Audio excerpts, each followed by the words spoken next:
Ingat, ketergantungan dan keyakinan kepada Allah akan mendatangkan pertolongan dari Allah yang kita pun kadang-kadang tidak bisa tahu. Kata para ulama, kalau ada orang yang merasa takut, misalnya khawatir, dia merasa ketakutan kalau lewat di sebuah tempat, dia merinding, kemudian dia membaca isti'adzah, a'udzubillahi minasyaitonirrajim, sudah cukup. Allah utus malaikat-malaikat yang banyak yang akan membunuh syaitan-syaitan yang mengganggu. Padahal kita nggak lihat, kita nggak tahu. Seperti itu. Ada kisah, saya baru dapatkan kemarin, ada seorang muslimah di Amerika. Dia tinggal di sebuah pemukiman di Amerika itu, yang di situ banyak geng-geng penjahat, orang-orang yang berkulit hitam yang tiap hari memerkosa, membunuh orang, saling perang. Tapi dia nggak bisa apa-apa karena memang dia tinggal di wilayah situ bersama dengan orang tuanya. Tapi karena orang tuanya mendidiknya Islam, dia pakai jilbab. Setiap hari dia harus melewati gang-gang orang-orang ini. Jadi dia berusaha supaya tiba di rumah sebelum terbenam matahari. Karena kalau sudah malam, sudah gelap, udah kumpul tuh geng-geng semua di situ. Ringkas cerita adalah, cerita kisah nyatanya, muslimah ini pulang dari kampusnya agak malam pada satu hari. Sudah gelap, dia nggak punya pilihan, harus melewati gang-gang yang penuh dengan orang-orang jahat ini. Dia bilang, saya waktu mau lewatin gang itu menuju ke apartemen saya, rumah susun orang tua saya, ada satu perempuan di depan saya, kelihatannya bukan muslimah, tidak tutup aurat, lagi lewat juga di gang situ. Tiba-tiba saya lihat dengan mata saya dikeroyokin oleh laki-laki itu, dipegangin, ditarik dengan paksa, dimasukkan ke dalam sebuah tempat dan terdengar suara teriak-teriak, kemungkinan diperkosa. Dan mereka sudah punya tim, jadi yang narik ke dalam itu beberapa orang, nanti diperkosa, yang lainnya berdiri di depan gang seakan-akan tidak terjadi apa-apa. Nanti mereka gantian memerkosa orang, hampir tiap hari pekerjaan begitu. Maka muslimah ini mengatakan, saya lihat depan mata saya itu, tapi saya nggak bisa berhenti.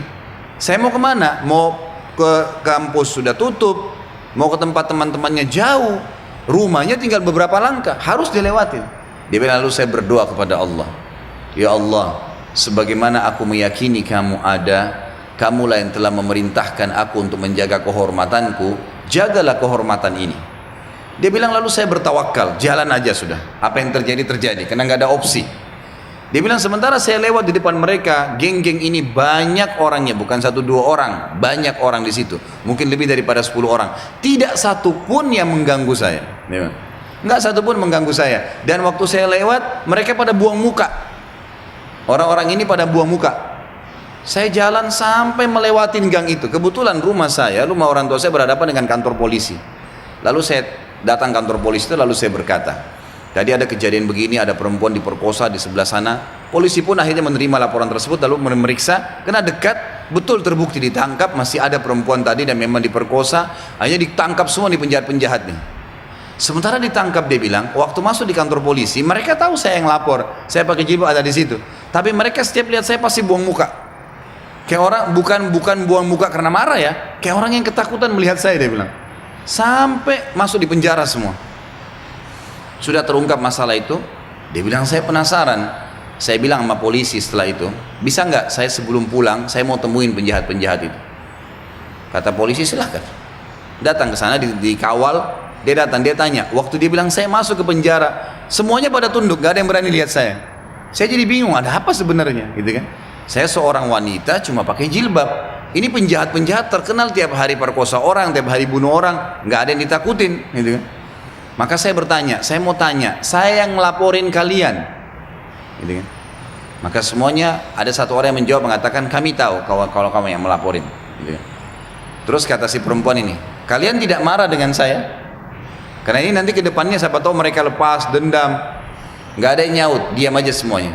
Terus dia bilang, saya mau tanya, kenapa waktu saya lewat tidak ada di antara kalian yang mengganggu saya? Saya ingin tahu apa sebabnya. Ada satu orang, dia tidak angkat matanya ke arah perempuan, cuma dia tunduk, dia mengatakan, dari tadi, dari anda lewatin gang sampai sekarang, di belakang anda banyak orang yang menggunakan baju-baju putih yang menemani anda, dan badannya besar-besar, kami takut. Perempuan ini bilang, saya tiba-tiba gemetar, hampir jatuh, kaget dengan informasi itu. Tapi itu kisah nyata, gitu kan? Kisah nyata. Dia bilang pun, Kalau begitu baiklah, dia keluar lalu dia ceritakan kepada keluarganya. Tapi apa yang kita ambil pelajaran dari kisah ini? Keyakinan kepada Allah Subhanahu wa taala mendatangkan pertolongan yang memang tidak masuk di akal manusia. Tidak masuk di akal manusia. Nggak bisa, susah untuk dihubungkan itu. Berapa banyak orang yang sakit, ada seorang wanita yang datang dari Jerman divonis oleh dokter kanker payudara. Semoga Allah selamatkan ibu-ibu dari situ. Itu divonis oleh dokter, ini sudah nggak bisa, sudah sangat ganas, dan ini menurut medis kalau tidak salah itu kisahnya tinggal 2 minggu umurnya. Maka dia bilang sama suaminya, muslimah kebetulan dan muslim suaminya, tapi tinggal di Jerman. Dia bilang, saya ingin menghabiskan umur saya di Mekah aja. Ini sudah jelas dokter vonis 2 minggu, saya mau pergi ke sana. Suaminya ikutin, 3 hari urus visa, tiket segala, berangkat. Ringkas cerita, dari 14 hari waktu yang divonis oleh dokter, 3 hari sudah habis pengurusan visa dan proses berangkat sama 4 hari kurang lebih. Jadi sekarang tinggal 10 hari. Mulai dia masuk Masjid Haram setelah umrah, perempuan ini sudah nggak ada keinginan makan. Dia duduk nangis saja depan haram. Dia nangisnya sebenarnya itu bukan minta disembuhin. Dia percaya sama dokter. Dia cuma nangis dosanya yang pernah dia lakukan. Dia menyesal kurangnya ibadahnya.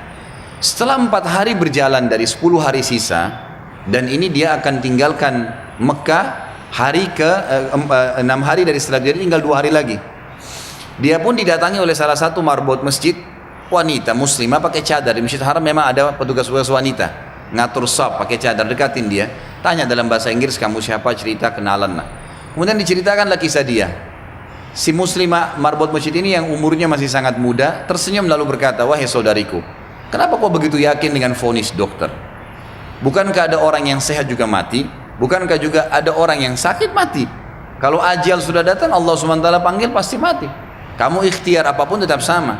Tapi dalam agama kita dianjurkan ikhtiar. Coba di sini di Masjid Haram, selain doa yang kamu lakukan, kamu bisa minta disembuhkan. Ada air Zam-Zam yang dijanjikan oleh Nabi SAW, sebagaimana sabdanya, Zam-Zam liman syuribalah. Zam-Zam sesuai dengan niat orang yang meminumnya. Kenapa kau tidak coba minum Zam-Zam itu, berdoa sama Allah? Kata perempuan ini, saya seperti baru dapat air segar yang sudah dari dalam keadaan saya luar biasa hausnya, bingungnya, nggak tahu harus ambil langkah apa. Dia bilang, baiklah kalau gitu. Dia bilang mulai semenjak itu dia minta sama suaminya ditunda beberapa hari pemberangkatan sampai hari ke-13 lah dari 14 hari itu. Dia bilang tiap hari saya cuma minum Zam-Zam, nggak makan, nggak minum yang lain.